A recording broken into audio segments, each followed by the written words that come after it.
ఇండియాలో ఉన్నప్పుడు ఇలాంటి పని ఒకటి మనం చేసుకోవాలి. రెగ్యులర్ మెయింటెనెన్స్ కింద వస్తది ఇది అని కూడా తెలీదు నాకు.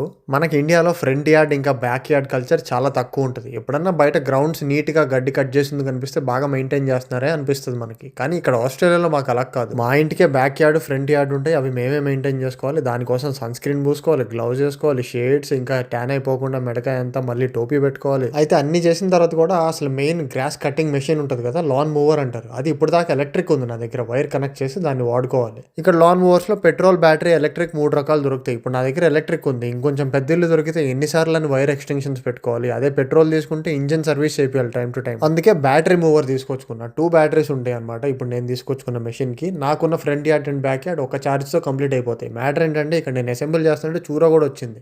ఎందుకు అటెన్షన్ దొరకలేదు ఇంతసేపు నేను పని చేసుకుంటున్నా కదా అని. కాసేపు నేను ఖాళీగా కూర్చుంటే చూడలేదు. అంతా రెడీ చేస్తేనేమో బండది మెషిన్ మీద పడి అరుస్తది. మా ఇంట్లో లాన్ మూవింగ్‌కి ఇంత పంచాయతీ ఉంటది.